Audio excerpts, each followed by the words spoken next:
Have dohe relatives. Good morning. My name is Vandy Crane. My Lakota name is Chonte Washte Washagiawi, good strong-hearted woman. I am a descendant of a Southern Plains tribe, the Washashi, Neokanshka, Osage Nation. And on my father's side, I'm a descendant of the Tsalagi, Eastern Band Cherokee people. However, I didn't grow up on the reservation. I grew up in a mixed family with a lot of abuse and a lot of knowledge of the assimilation that was even happening in my family. So before I get into too much, I want to wish everybody a happy Thanksgiving holiday for those of you who choose to celebrate. If you're indigenous, you can celebrate however you want to, and it's okay, because we survived.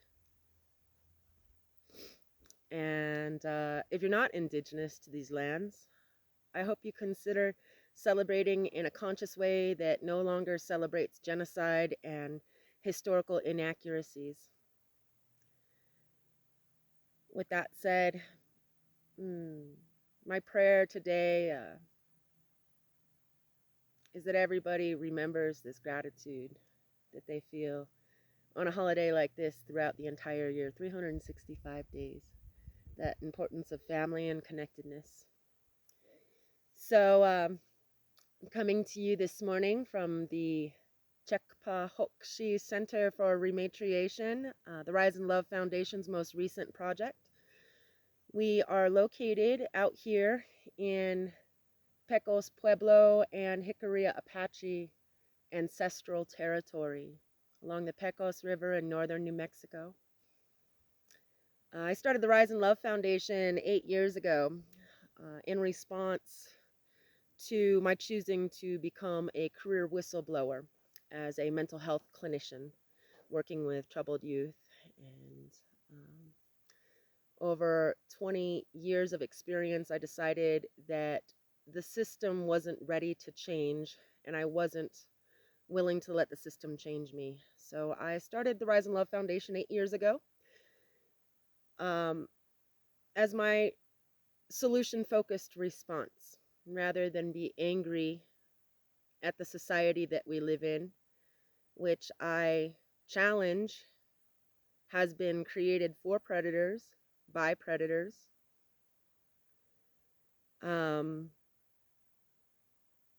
So over the years, the mission has evolved into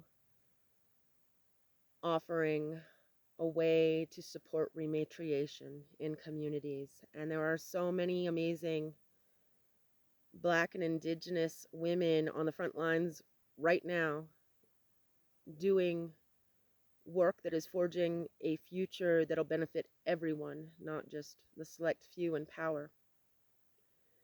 I myself, I'm a survivor of child sexual exploitation and trafficking.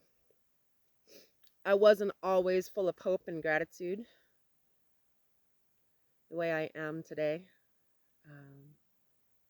13 years, I was suicidal and addicted to drugs and alcohol. And for over a decade, I thought I was past the point of no return, that there was no hope for me.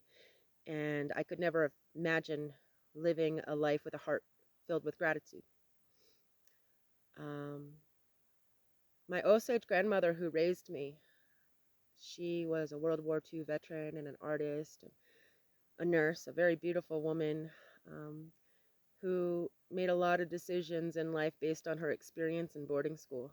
And as a result, was very unhappy with her life decisions. And I saw a lot of that as a child, and we had a lot of conversations. And I asked her a lot of, maybe you would say, insightful questions for a child. But in a time in my life when I didn't know where I was going to go or what I was going to do, when my alcoholism had reached its pinnacle, I had incurred 3 traumatic brain injuries. I had tried nearly every outlet and resource for recovery since I was 15 years old, and nothing seemed to stick. So when my brain didn't work like it used to, and I had no place left to run, I started remembering those conversations I had with my grandmother and the deeper meaning within those conversations, how she taught me to pray, how she taught me our history that goes beyond what American history teaches us. When I was 9, she had me read Bury My Heart at Wounded Knee with her, and we talked about the Trail of Tears that my ancestors on my father's side experienced, and I just learned a lot about the massacres and the truth about American history. And I went back to class in the Catholic school I was attending with an entirely new perspective on how I could use my voice to express what I knew in my heart. And that led to me being politely asked to leave Catholic school and find other arrangements for my last year of middle school. So I realized how important the truth was at a very early age, how powerful the truth was, how many people want to hide the truth.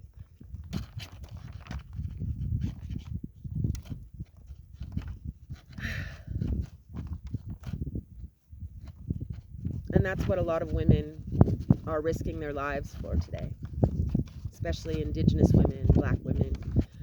We put our lives on the line every day to expose systems of corruption, exploitation of land, water, children, resources, the people, tribal corruption, you name it. It's the women that behave in a way that we have nothing to lose, when in reality we have everything to lose, and that's typically our children and their safety and our own safety. So realizing how backwards society is, how backwards colonialism has made the world, I realized that the one thing that is the answer to that is promoting safety, promoting matriarchy, supporting women, supporting the women doing this work in their communities to forge out better futures for future generations.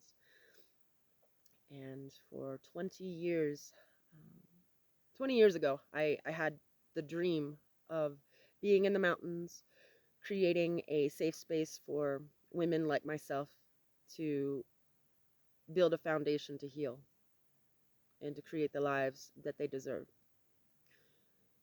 So here we are 20 years later. The Rise and Love Foundation found its way to a 9-acre property along the Pecos River, nestled in between a mesa with ancestral Pueblo cliff dwellings. We're also on the path of the long walk of the Denata, the Dene people.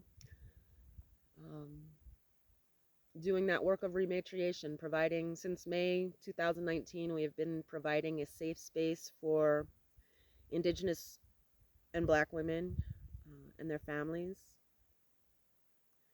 to come to heal. Some on a short-term basis, some on a more long-term basis. We do a lot of satellite support, sending out care packages, especially now with COVID. We support elders in putting on cultural doings to preserve their culture and their communities. And we remind women of their inherent strength and how we all have the ability to heal ourselves once we're given the right environment and the right support. So for the last over a year, my partner and I, we give up our bed, we give up our room for our guests. We sleep on the floor in the living room, and you know, it's a very humbling experience. We're grassroots. We've been doing this on a very humble budget, to say the least. But as someone reminded me the other day, this is creator's work you're doing. Just keep doing it. and the people that believe how important this is, they'll come and they'll support you. So today we're launching a national call to action with the help of recovery organization resources on the East Coast. Their CEO and founder, Sasha Alexandra Ramos, reached out to me a few weeks ago after a speaking engagement at an international training, and just offered her support. Saw how important this vision is, herself as a Afro-Indigenous veteran and whistleblower, knowing the immediacy, the priority in which we must create a safety culture for all vulnerable populations. And here in Turtle Island, after 500 years of genocide, the most vulnerable populations are Indigenous women and children. I often say we're the most hunted, yet we're the least seen in law enforcement statistics and cases that have gotten resolution. But now we're gaining more traction through movements such as MMIW, Missing and Murdered Indigenous Women, and the task forces that have been created, Indigenous leadership in Washington, D.C., and Indigenous women around the world are saying no more. We are not going to allow you to exploit the land at our demise and your demise. We're not going to allow you to exploit the water at our demise and your demise. And we're no longer going to allow you to exploit our children at our demise or your demise. Capitalism and corporations have been stealing the futures of our children for long enough. We will no longer get out of the way for your profit and progress. But we need your help as allies. We need your support. Please consider donating to the Cekpa Hoksi Center for ReMatriation project so we can continue providing a safe space for Indigenous and Black women and their families. We have the vision of purchasing this property and building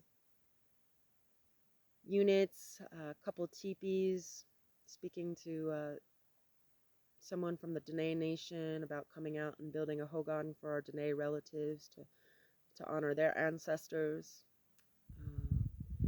and other Indigenous inspired structures that honor the land and our relationship to the land, so we can continue bringing people out here in a good way to reconnect to themselves, the sacred balance within them, and what means the most to them.